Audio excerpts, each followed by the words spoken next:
자, 오늘은 교회사 클래스 제18장 마지막 장입니다. 20세기의 도전과 그리스도교의 응전이라는 제목의 내용입니다. 20세기에 대한 내용입니다. 근현대 교회 이야기 안에 있는 것인데요. 근대 교회가 이제 17세기 중반으로부터 시작해서 18세기, 19세기까지고요. 현대 교회사는 20세기부터 오늘까지의 내용이다라고 할 수 있어요. 그래서 현재 우리 교회를 형성하게 된 기독교의 활동, 그 부분을 우리 20세기 내용에서 볼 수 있고, 오늘 내용이 바로 그런 내용들을 다루고 있습니다. 오늘 우리 교회를 형성하게 된 기독교 활동, 그것들을 중심으로 해서 한번 살펴보도록 그렇게 하시죠. 우선 그 전에 제가 먼저 좀 올려드렸었는데, 각 시대별로 특징을 한마디로 한번 정리해 보겠습니다. 간단하게 정리하는 거예요. 그냥 어렴풋이 어떤 이미지를 좀 그리라고 말씀을 드리는 것이지 이게 여기에 딱 모든 것이 부합하지는 않습니다. 먼저 고대는 신학과 계시를 그대로 이렇게 믿어 드리는 시대였습니다. 그러니까 고전이라고 하는 캐논, 기준이죠. 그 캐논을 그대로 받아들이는 시대. 소위 경전이라 여기면서, 그러니까 경전이라고 여겼을 때 성경도 그거를 그대로 의심의 여지 없이 받아들이는 거죠.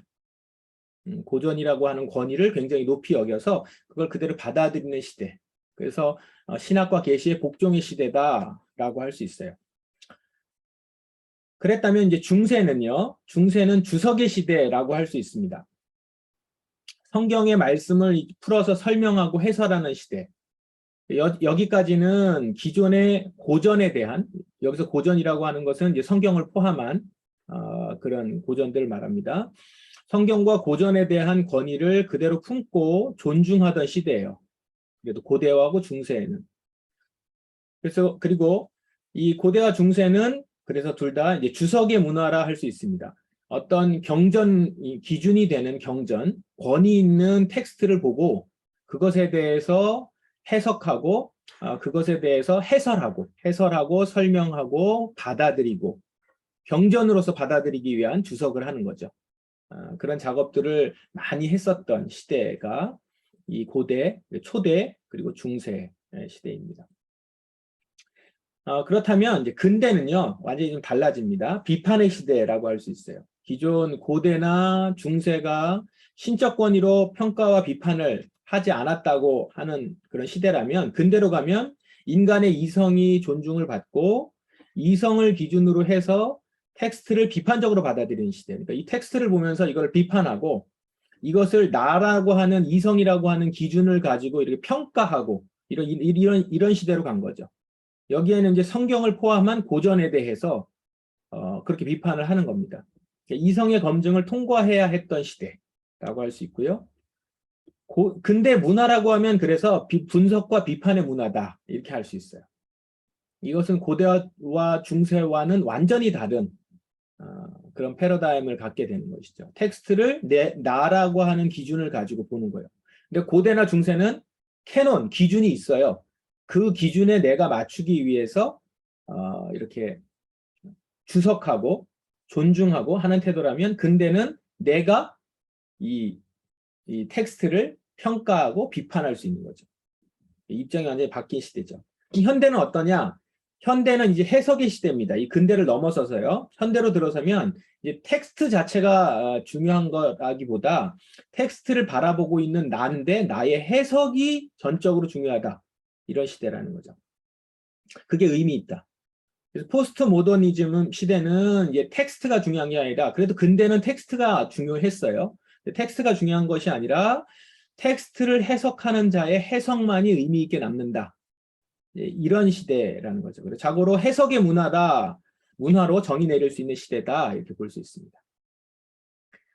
그래서 시대와 문화를 보시면서 이런 흐름이 있구나라는 것을 이제 그냥 큰 그림으로 알아두시고 보시면 좋을 것 같아요. 자, 이제 우리 20세기 현대로 한번 들어가 보겠습니다.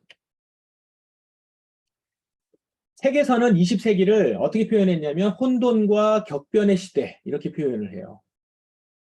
정치, 경제, 사회, 문화 모든 면에서 큰 변화가 일어났습니다. 그런 변화가 일어나게 된 계기가 있습니다. 어떤 계기냐면 바로 두 차례의 세계대전을 겪죠. 먼저 1차 세계대전을 겪으면서 진보에 대한 믿음과 이성에 대한 신뢰가 산산조각이 났다. 책에서 그렇게 정리를 합니다.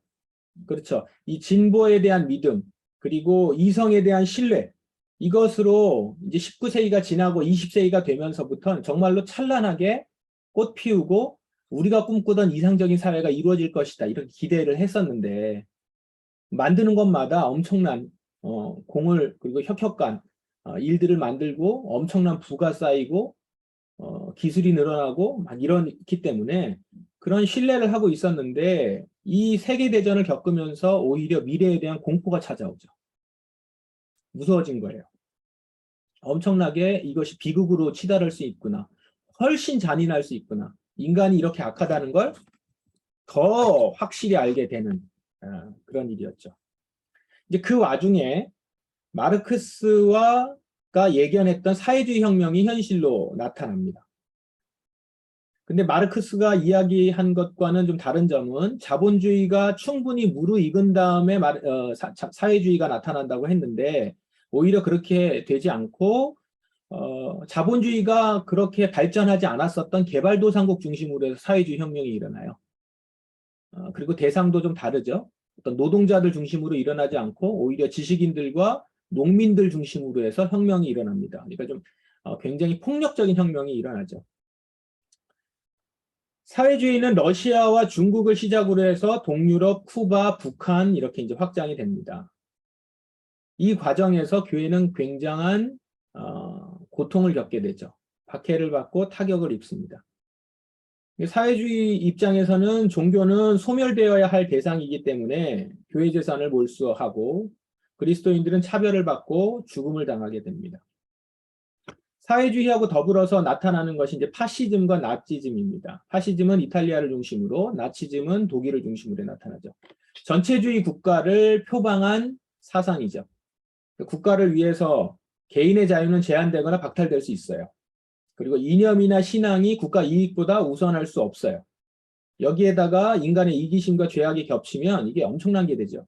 인종주의, 우리 민족이 최고다. 배타적 민족주의, 우리 인종이 최고다. 인종적 우월주의가 나타났죠. 그래서 여기서 제일 많이 피해를 봤었던 민족이 이제 유대인들입니다. 흩어져 살던 유대인들, 어떤 그 국가의 보호를 받지 못하던 유대인들, 그런데 돈은 굉장히 많고, 이런 이들이 이제 타겟이 되어서 엄청나게 학살을 당하는 비극이 일어나죠. 이렇게 전체주의 사상을 가진 나라들이 이탈리아, 독일, 일본, 추축국이라고 하죠. 한 라인을 형성하고, 그 다음에 이제 영국, 프랑스, 소련, 미국 이 연합군을 형성해서 이제 대치를 하게 됩니다. 그러다가 이제 빵 터지죠. 그냥 양쪽으로 갈라서 빵 터진 게 아니라 이쪽 저쪽에서 이렇게 붙고 저렇게 붙고 막 이러면서 싸움이 벌어져서 무려 57개국이 뒤얽혀서 전쟁이 일어납니다. 그게 바로 2차 세계대전이죠. 엄청난 비극입니다. 1939년부터 1945년. 그러니까 1차 세계대전부터 2차 세계대전 사이에 우리나라는 일본의 그 압제 가운데 있었죠. 일제 치하 가운데 있었던 그런 시대입니다. 이 비극의 딱 현장 가운데 사실 있었어요. 아시아 쪽에서 비극의 현장 가운데 있었던 그런 나라입니다. 19세기 말까지 비약적으로 발전한 기술과 과학, 이게 인류를 죽이는 전쟁 무기를 양산하는 데 다 쓰이죠. 그래서 1000만 명 이상에 대하는 그 젊은 청년들이 유럽 대륙에서 완전히 몰살을 당하고 죽고요. 게다가 결국 원자폭탄 투하로 끝나요, 이게 또. 그러니까 최고의 기술과 과학의 발전의 집약체인 원자폭탄. 그걸로 일본에 두 방을 터뜨리고 끝나죠. 전쟁이 끝납니다. 그 피해의 결과가 지금까지 나타나잖아요. 이게 어마어마한 일입니다. 그래서 보시면 이게 지금 45년이니까 20세기 전반부는요, 전쟁으로 점철됐어요. 1차 세계대전, 2차 세계대전으로 그냥 한 지역만 이렇게 전쟁이 일어나거나 전투가 일어난 게 아니라 전체 세계가 그냥 전쟁을 일으켰던 20세기입니다. 전반부. 그리고 후반부는요, 후반부는 이제 미국을 중심으로 해서 미국이 완전히 패권을 잡았고 미국을 중심으로 해서 자본주의 국가들이 이제 하나의 형성을 이루죠. 그리고 소련을 중심으로 해서 사회주의 국가, 공산 국가들이 또한 한 축을 이루어서 갈등을 이루면서 소위 냉전 체제가 이때 이제 시작이 돼서 40년 이상 지속됩니다. 1990년까지. 그러니까 전반부는 전쟁, 후반부는 갈등. 이런 가운데 있었죠. 그러고 보면 여러분 우리가 태어났었던 20세기는 온통 싸움과 전쟁의 세기 이렇게 얘기할 수 있어요. 90년대 이후로는 이제 이런 냉전 체제가 완전히 공산주의가 무너지면서 사회주의 체제들이 다 무너지면서 경제 군사적인 필요에 따라서 이제 블록화 시대로 접어들었죠. 경제 블록화들 중심으로 해서 유럽, 미국을 중심으로 또 중국이나 일본이나 일본 아니죠. 중국이나 그리고 이제 러시아 이렇게 해서 블록화 시대로 접어든 지금 시대입니다. 이 가운데서 여전히 20세기 그 후반부 냉전 체제의 잔재가 남은 나라가 유일한 나라가 우리나라인 거예요. 기가 막힙니다, 진짜. 지금 경제 블록화의 시대에 살아가고 있으면서도 냉전 체제를 몸소 겪고 있는. 이거 나중에 역사가 이걸 어떤 식으로 기술을 할지 모르겠어요. 20세기 이후의 시대를 살고 있으면서 냉전 체제를 그대로 유지하고 있었던 한반도. 이렇게 볼 수 있겠죠. 역사적인 민족이에요, 우리 민족. 대단합니다, 이렇게 볼 때마다. 자, 이런 20세기를 배경으로 생각하면서 한번 보십시다. 이런 20세기의 도전들 앞에서 교회가 어떻게 대응을 했고 어떻게 반응했는지 이 내용을 오늘 좀 보시겠습니다. 유럽에서 1차 대전이 일어났는데 이때 지식인들 93인이 전쟁 정책을 지지합니다.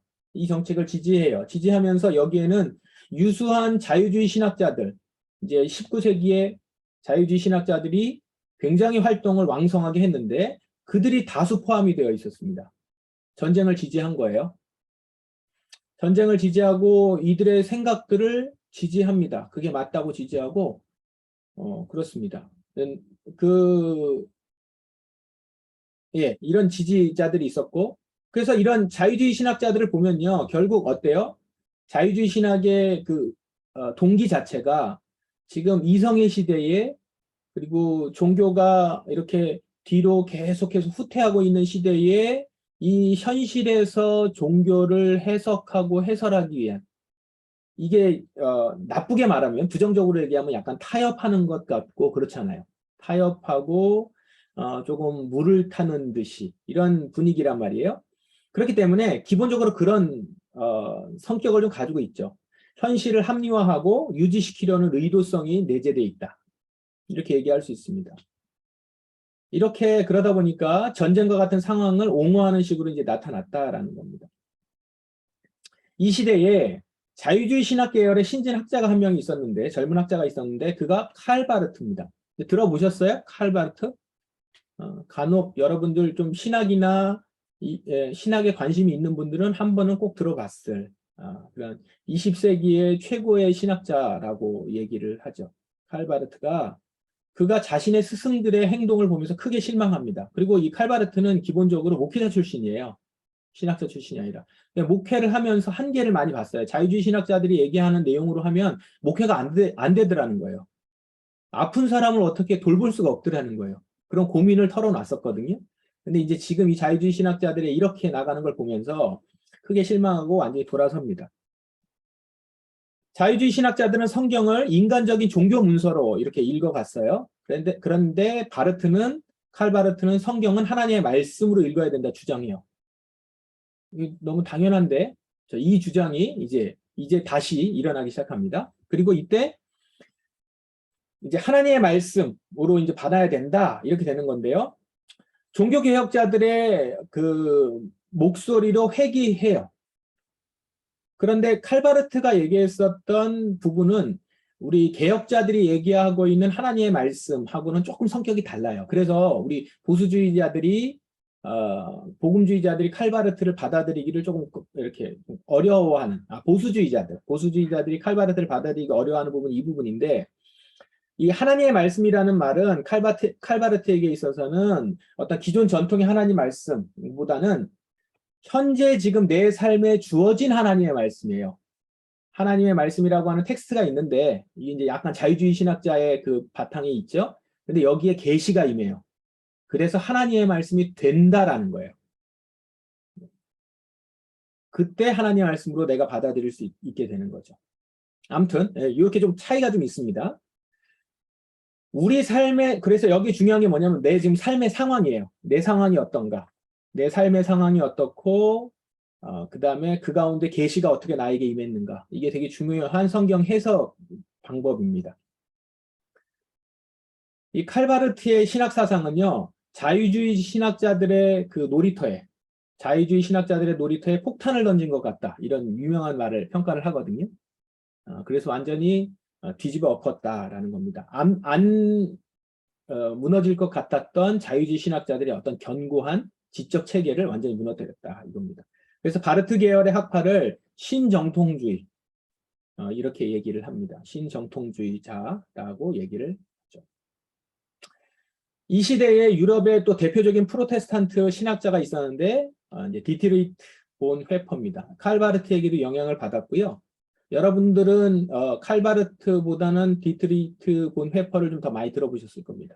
나를 따르라 뭐 이런 책과 그 다음에 이제 여러 좀 최근에 책이 좀 많이 나왔어요. 본 회퍼의 전집도 나오고 해서 그리고 이렇게 이제 좀 운동가들, 기독교 운동가들이 이 본 회퍼의 그 말들을 많이 인용을 합니다. 회퍼는 특별히 신학자이면서도 목회자이고 신학자이면서도 이제 신학자인데요. 근데 그냥 공부만 하는 신학자가 아니라 운동하는 운동가였습니다. 그래서 나치즘에 반대해서 적극적으로 나섭니다. 그래서 다들 나치 그 시대에 히틀러가 나름 굉장히 믿음이 좋은 사람이었어요. 그러니까 믿음 좋다는 말은 좀 표현은 어폐가 있고 기독교인으로서 독실한 모습이었습니다. 그래서 교회가 이 히틀러를 지지해요. 많은 교회들이 다, 독일 교회들이. 이제 여기에 칼바르트와 본회퍼나 이런 사람들이 그럴 수 없다. 라고 해서 따로 이제 교파를 만드는 게 이제 고백교회거든요. 우리는 하나님의 말씀을 따른다라고 해서 고백교회인데 여기 이쪽 파에 해당하고 그래서 이제 히틀러 암살 계획에 가담을 합니다. 그러다가 게슈타포에게 걸리죠. 독일 비밀 경찰들에게 걸려서 체포가 되고 수용소에 감금됩니다. 아쉽게도 여기서 있다가 나치 체제가 무너지기 얼마 전에 39살 나이로 교수형에 처해져서 순교당합니다. 이거를 그 신학계에서는 두고두고 아쉬워해요. 칼바르트의 버금가는 천재 신학자인데 더 많은 일을 했어야 되는데 이렇게 먼저 갔다. 근데 역사에서 뭐 만약이라는 말은 없죠. 그리고 본 회퍼는 충분히 그가 썼던 글과 글대로 삶을 살았고 그래서 오늘날 굉장히 많은 사람들에게 도전이 되고 힘이 있습니다. 저는 이분 책을 몇 권 읽었는데 그리고 특히 어떤 십자가에 대한 묵상은 엄청나요. 삶이 묻어 있고 그래서 한번 여러분들도 책들 꼭 읽어보시기 바랍니다. 공동체 생활, 제자도 이런 부분에 있어서 아주 탁월하고요. 제자도에는 대가가 지불된다라고 하는 얘기를 강조를 했습니다. 그래서 값싼 은혜를 남발하는 교회에 대해서 그리스도인답게 사는 것이 어떤 것인지에 대해서 썼고 그는 글대로 살다가 그렇게 갔습니다. 이분의 책들은 다 읽어보시면 참 좋습니다. 특히 고난에 대한 묵상집 같은 경우는 그가 실제 고난을 당하면서 글을 썼기 때문에 근데 그냥 뭐 나 고생한다 아프다 이런 내용이 아니라 예수 그리스도를 이렇게 쫓아간다 참다운 제자도의 모습을 이 디트리히트 본 회퍼가 많이 얘기를 했고요. 그 밖에도 여러 신학자들이 나옵니다. 교회사 클래스에서는 이제 루돌프 불트만, 폴 틸리히, 위리겐 몰트만, 월터 라우센 부시, 라이놀드 니버 이렇게 나오는데 여기서 라이놀드 니버 같은 경우는 미국 신학자로 그 본헤퍼를 미국으로 이주시키려고 애썼던 신학자예요. 근데 본헤퍼가 자기는 안 가겠다 이렇게 얘기를 했죠. 나중에 독일 교회를 재건하려면 고난 가운데 같이 있어야 된다라고 했었던 그런 이제 유명한 일화도 있습니다. 위르겐 몰트만은 최근에 우리 한국에도 방문을 해서 세미나도 하고 했었죠. 예, 생전에 계시는 분이었습니다. 기독교의 새로운 방향과 현대 시대에 필요한 대안이 될 수 있는 신학적 주제들을 주장하면서 신학계를 이끌어갔었던 사람들입니다. 신학에 깊이 관심이 있지 않으면 뭐 이분들 중에 많은 분들은 잘 모를 수 있는데, 이 신학자들은 다 한 번씩은 들어봤고 관여된 책들을 많이 읽어보고 이제 이렇게 하죠. 근데 어쨌든 이런 신학 사상이 20세기에 전반에 있으면서 교회 사상들을 이렇게 이끌어갑니다. 여기서 한 가지 알아두셔야 될 게 있어요. 그게 뭐냐면 이제 미국이에요. 미국이라고 하는 곳은 이제 전쟁의 그 전쟁터가 어디였습니까? 20세기 초반의 전쟁터가 유럽이었거든요. 유럽이 초토화가 되면서 미국이 이제 부상을 한 거잖아요. 패권 국가로. 전쟁이 끝나고 나서도 미국이 승전 국가임과 동시에 보통 전쟁을 해서 승전 국가라 하더라도 굉장히 많이 피해를 입잖아요. 그래서 패전 국가가 승전 국가한테 이제 배상을 한단 말입니다. 이렇게 다. 그런 식으로 해서 이제 그걸로 다 고치는데, 미국은 직접 자기네 대륙이, 자기네 땅이 공격받은 적이 없어요. 일본이 진주만 한번 습격했을까? 그거 외에는 없단 말이에요, 미국이. 그러니까 미국은 이기면서 그대로 남아있어요. 그래서 완전한 자유국가로서 그렇게 이제 발전해 나갔었죠. 그래서 미국의 자유주의라고 하는 것은 엄청나게 이렇게 올라가고 1920년대 들어서면서부터 점점 이 어떤 인권이라든가 자유라든가 이런 것들을 막 발산하기 시작합니다. 20년대부터 시작해서 40년 쭉 올라가면서. 이때 이제 미국의 보수주의자들도 있고 자유주의자들도 있었을 거 아니에요? 보수주의 기독교인들은 유럽에서 일어났었던 1차 세계대전을 보면서 이게 바로 자유주의 신학의 결과다, 이렇게 생각을 한 거예요. 그런데 유럽은 그렇게 해서 이제 전쟁이 났었는데 미국은 그냥 그렇게 계속 갔잖아요. 자유주의의 분위기가 점점 강해지는 것을 보면서 보수주의 기독교인들이 위기의식을 느낍니다. 그래서 이제 자유주의 신학자들과 자유주의 신학을 가지고 있는 자들을 굉장히 의도적으로 배제하기 시작해요. 강하게 배제하기 시작합니다. 그래서 자유주의와 약간이라도 관련이 있으면 철저하게 배격하고 선을 긋습니다. 분리주의자들처럼 이렇게 행동을 해요. 이들을 누구라고 하느냐? 근본주의자들이라고 얘기합니다. 근본주의라는 말은 1883년에 처음 나왔어요. 5가지 진리를 믿는다는 것을 이제 소책자로 만들어서 출판을 했는데, 한 그 보수주의 기독교인들이 그 책 이름이 Fundamental이에요. Fundamentals. 근본주의라는 건데, 여기서 이제 이름을 따와서 근본주의자들이라고 이제 이름을 붙였습니다. 이 근본주의자들은 처음에는 성경을 권위 있게 믿고 예수 그리스도를 받아들이고 이런 우리가 믿고 있는 기본적인 신앙을 믿는 것으로 이제 출발을 했다가, 이렇게 자유주의자들이 본격적으로 일어나는 것을 반대하기 시작하면서 성경을 문자주의적으로 받아들이는 것이 굉장히 강화됐고, 그 다음에 이제 과학이나 신학 연구를 멀리하기 시작해요. 왜냐하면 자유주의자들이 과학, 신학 이것을 어떤 그 이성의 체계로 계속 연구하는 것을 중점을 뒀잖아요. 그러다 보니까 거기에 반대급부로 이제 근본주의자들은 그런 것들을 멀리합니다. 반대 방향으로 간 거죠. 그래서 이제 이때부터 진화론에 대해서 1920년 이후에 진화론에 대해서도 완전히 반대하고, 이 근본주의 신학 사상을 가진 이들이 이제 우리나라에도 많은 영향을 미쳐서 오늘날 우리 한국교회 신앙에 큰 영향을 미쳤죠. 그리고 우리 한국교회의 많은 부분은 이 근본주의자들의 신앙의 영향 가운데 지금도 있습니다. 그 가운데서 이제 대표적인 사상들이 이 진화론에 대한 부분이에요. 이분들이 되게 강화되었죠. 진화론을 반대하는 쪽으로, 동성애 반대하는 것, 이런 것들이 이제 강화됩니다. 그 독일의 히틀러를 찬성하게 됐었던 독일 교회들의 모습이 어떤 거였냐면, 히틀러가 자기네 인족을 되게 우월하다고 말하면서 동성애 그리고 공산주의를 굉장히 배격해요. 그것을 교회가 찬성한 거예요. 그러면서 동성애하고 공산주의를 반대하는 것을 보면서 교회가 그 나치를 찬성해요. 오늘 우리 시대의 우리 한국 교회의 어떤 시사점이 좀 있어요. 이런 부분들은 우리가 지금 동성애와 그다음에 이제 그 진화론 이런 부분들을 반대하면서 되게 많은 부분들은 그냥 그대로 수용을 하거든요. 그런 것이 이제 기독교가 어때야 되는지 잘 보셔야 된다는 겁니다. 로마 가톨릭과 동방 종교의 응전을 한번 보십시다. 로마 가톨릭과 이 부분은 좀 간단하게 보고 넘어갈게요. 로마 가톨릭은 19세기 이후에 계속해서 보수주의 태도를 고수했어요. 그래서 공산주의나 나치주의를 다 비판합니다. 그런데 공산주의가 이제 무신론적인 경향을 아주 강하게 띠기 때문에 이제 교회가 긴장을 하면서 공산주의를 집중적으로 반대하거든요. 자유주의자들 입장에서 이제 공산주의를 반대하기 시작하죠. 그러다 보니까 나치즘이나 파시즘에 대해서 느슨한 입장을 보여요. 아까 제가 얘기했던 부분이 바로 이 부분이에요.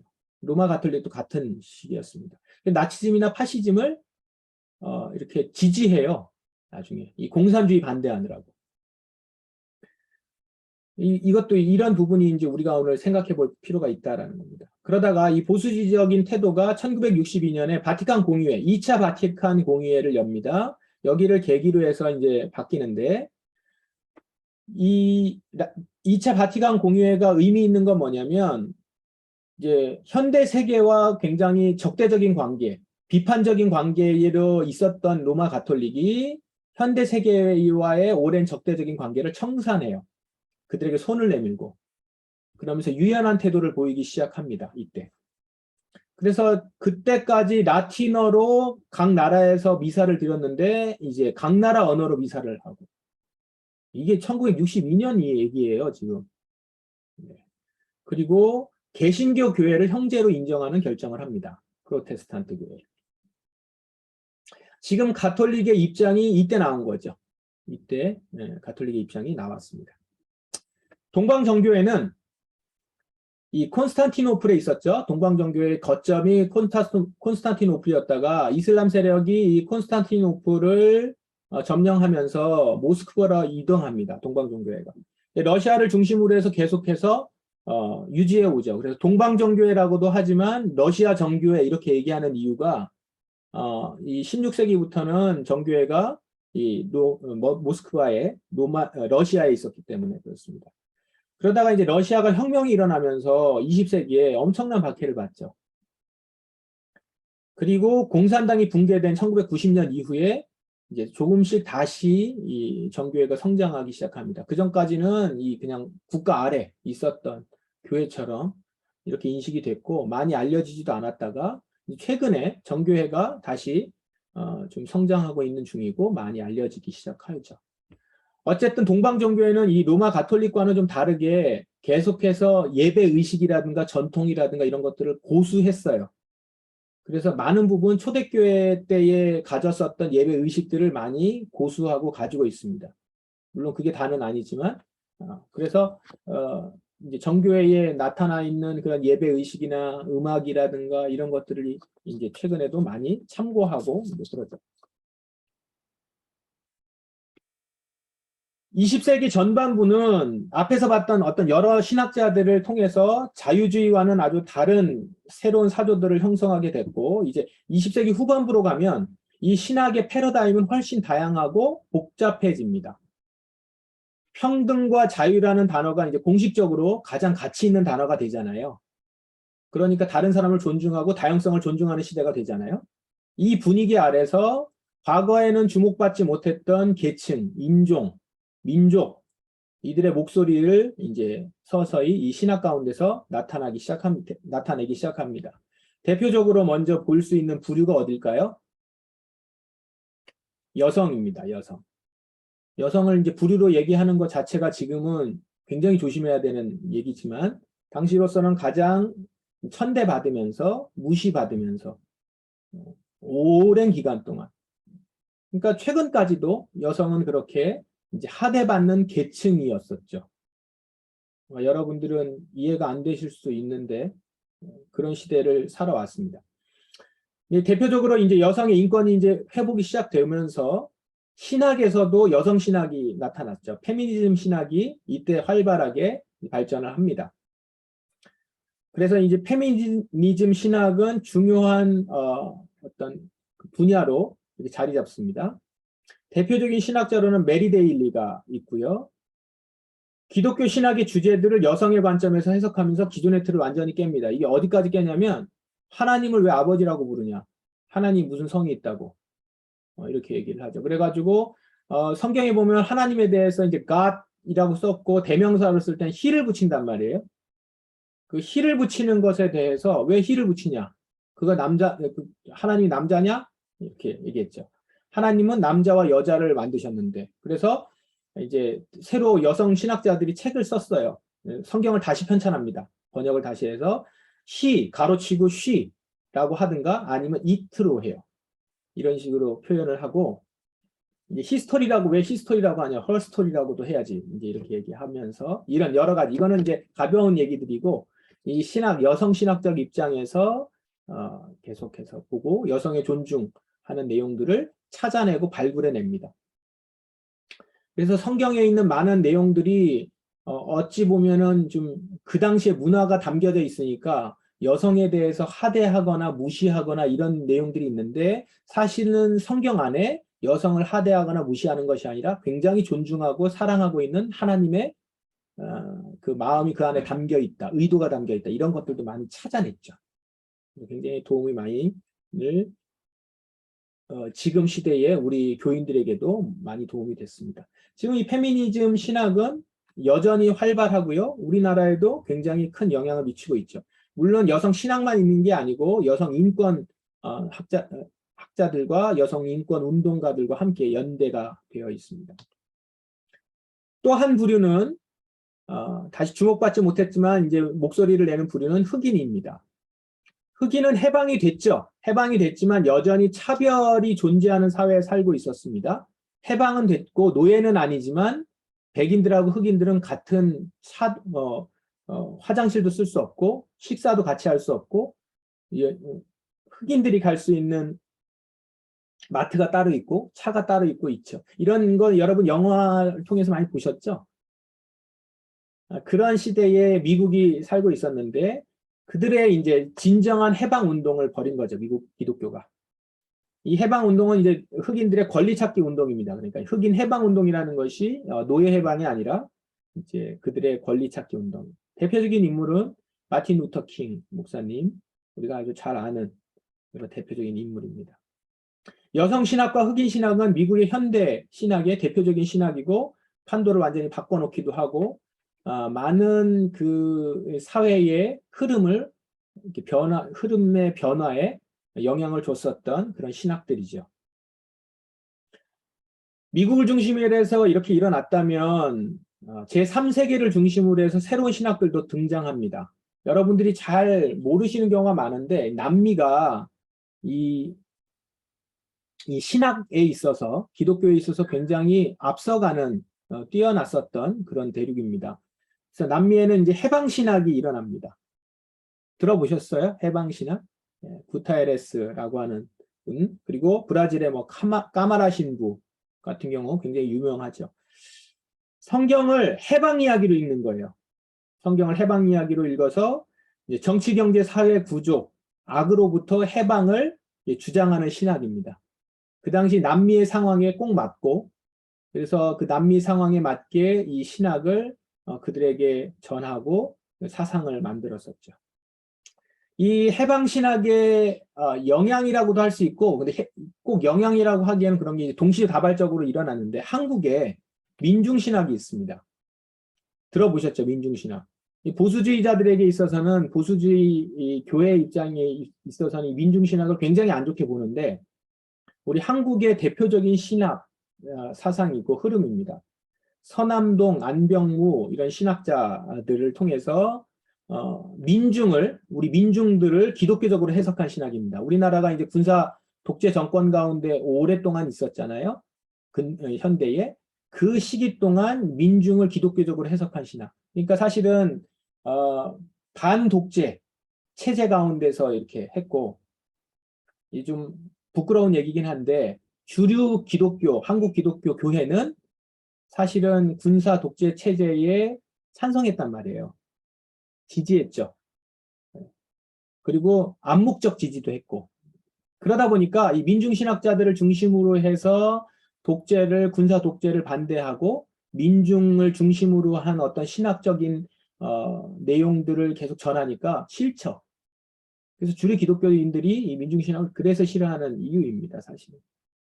되게 부끄러운 얘기예요. 대표적으로 출애굽 사건 같은 경우에 민중이 역사의 주인공이 되는 사건이고, 복음서의 예수님은 민중을 깨우는 민중운동가다. 이제 이렇게 봐요. 네, 이게 이제 민중신학의 주장이라는 거예요. 그것이 딱 성경의 해석에 맞느냐 틀리냐는 다른 문제고, 그렇게 주장을 합니다.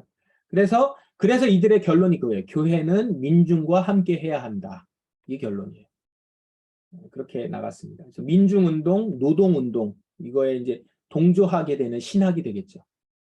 그래서 많은 이 민중신학에 지지하고 있는 교회들이 이 민중운동하는 사람들, 노동운동하고 민주주의 운동하는 사람들, 민주화 운동하는 사람들과 많이 연대하고 동조하고 그들을 이렇게 보호하기도 하고 숨겨두기도 하고 많이 그랬었죠. 이 민중신학은요, 세계적으로 인정받는 신학 사상이에요. 우리나라만 인정 안 해요. 세계적으로 인정해요. 그래서 영어도요, 민중 시얼러지예요. 민중 시얼러지. 그런 대표적인 신학입니다. 이거 말고도 다양한 신학 운동으로서 이제 오순절파가 있습니다. 오순절파가 세계 전역으로 그리고 남미로 굉장히 퍼졌고, 그리고 이제 뒤늦게 엄청나게 발전했었던 나라가 우리나라입니다. 오순절파에 또 한편으로 오순절 운동이 조다윗, 용기조 목사님이 이제 가장 큰 오순절 교회를 만들기도 하고, 그래서 제일 큰 오순절 교회가 한국에 있고 두 번째, 세 번째로 큰 오순절 교회가 남미에 있어요. 그래서 그 오순절파들이 이제 막 일어났고, 한때 또 이 신학자들, 이 지도자들이 큰 영향을 미쳤죠. 아프리카 같은 경우에는 사이먼 킴방고, 그리고 중국 같은 경우는 워치만니, 인도의 썬다신, 한 번쯤은 여러분 들어보셨을 건데, 이제 이런 신학자, 목회자들이 이제 영향을 많이 미쳤습니다. 마지막으로 20세기 교회사에 주목할 만한 사건을 보겠습니다. 에큐메니칼 운동입니다.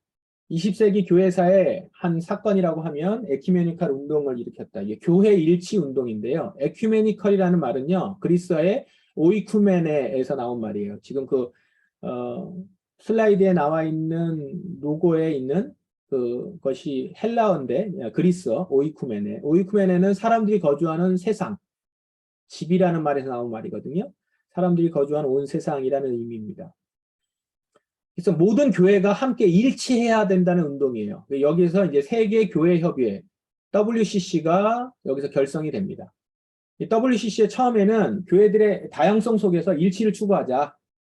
그래서 교회하고 가톨릭하고 함께 좀 같은 교회 아니냐, 우리 일치하자, 이렇게 자꾸 분리돼서 나가지 말자라고 하는 운동입니다. 그래서 처음엔 신앙과 직제.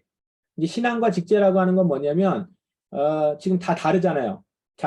이 개신교 같은 경우는 목사가 있고, 뭐 감독이 있고 이렇게 있고, 그리고 가톨릭은 사제가 있고 교황이 있고, 이런 직제들을 좀 하나로 일치시키자.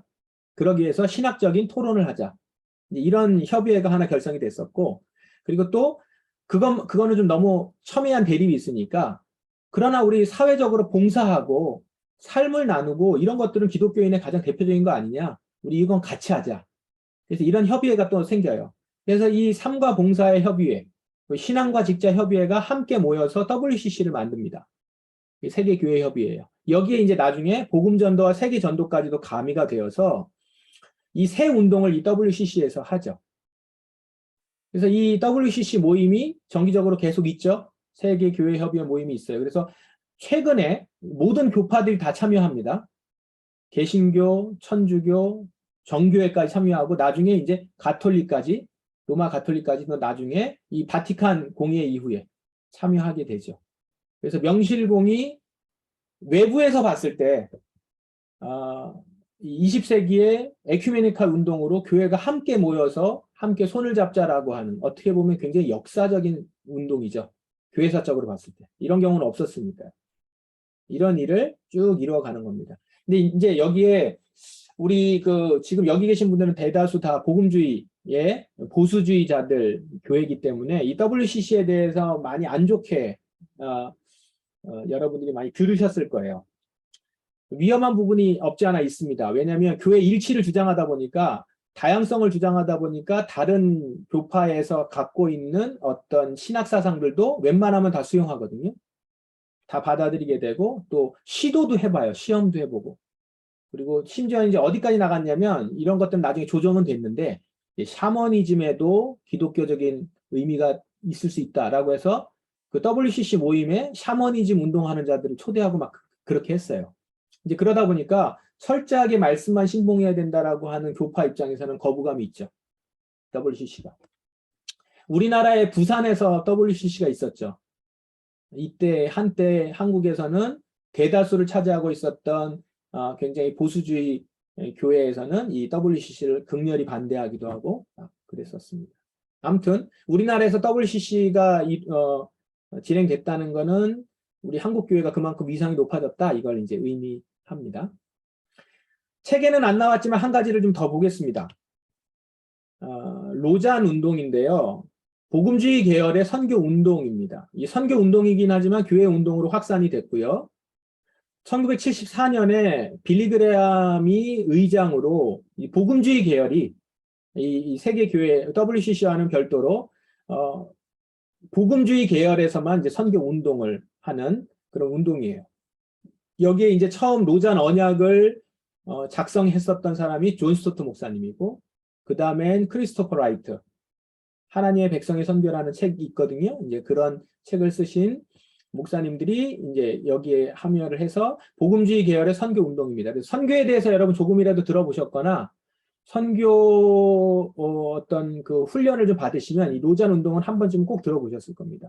여기에서 주장하는 바는 이제 복음 전도 그리고 그 유명한 미전도 종족이라는 말이 이제 여기서 나온 거고요. 그리고 총체적 선교라는 개념도 이 로잔 운동에서 등장합니다. 한국 선교계도 이 운동의 그 선상에 있어요. 지금 현재 있고 그 다음에 여러분 들어보셨나요? BAM이라고 BAM 비즈니스 애즈 미션 이것도 로잔 운동의 일환입니다. 비즈니스 안에 선교적 운동하는 것. 그리고 이제 우리 포도나무 교회에서는 특별히 이제 램스라고 해서 Life as Mission 삶으로서의 선교를 굉장히 주장하는데 그 램스 운동이 이 로잔 운동을 오늘날 한국 교회 상황에 맞게 적용하려고 지금 제시하려는 이제 모임입니다. 이 로잔 대회가 내년에 한국에서 열려요. 내년인가요? 후년인가요? 헷갈리는데 열려요. 온누리교회가 호스트가 돼서 우리나라에서 이제 열립니다. 그 아주 중요한 모임인데 이걸 준비하고 있어요. 여러분도 관심 있게 지켜보시면 좋을 것 같습니다. 자, 이제 이렇게 20세기 교회사 내용을 이제 마무리를 합니다. 마무리를 하면서 전체 교회사도 같이 마무리가 돼요. 교회사 클래스의 마지막 단락에 나와 있는 내용을 제가 또 요약한 겁니다. 한번 읽어볼게요. 읽어보는 것으로 마무리하겠습니다. 역사는 끊임없이 형성되어 가는 과정의 이야기이다. 앞으로 21세기의 교회사가 어떻게 펼쳐질 것인가는 미지수이다. 하나님의 소명에 우리가 어떤 자세로 응답할지, 세상의 도전에 어떤 방식으로 응전할지에 따라 우리의 미래가 결정될 것이다. 미래의 교회가 어떤 위상과 역사를 지니게 될지는 전적으로 오늘을 사는 여러분, 우리 그리스도인들에게 달려있다. 이렇게 이제 이 말로 정리를 하겠습니다. 우리 교회사를 보면서 우리가 가져야 될 교훈이라고 생각합니다. 마지막으로 책 소개를 잠깐 하면요. 지금 교회사 클래스 여러분들 잘 보셨는데 교회사 클래스 내용이 잘 정리가 되어 있어요. 그래서 여러분들이 보시면서 그래도 가장 쉽게 볼 수 있는 책인데요. 그 책과 더불어서 이제 제가 봤었던 여러 권 책 중에 그래도 좀 쉬우면서 재밌는 책이 있어요. 여러분들의 도움이 되는 책이라고 생각하는데, 기독교 역사라고 하는 책입니다. 하루 만에 꿰뚫는 기독교 역사. 티모시 존스가 쓴 책인데 규장에서 나온 책이고요. 좀 오래된 책이에요. 근데 내용 되게 좋습니다. 교회사 클래스를 읽으면서 이 책을 같이 읽으면 좀 비어있는 부분이나 잘 모르겠는 부분들을 잘 이해할 수 있게 되게 재밌게 쓴 책이에요.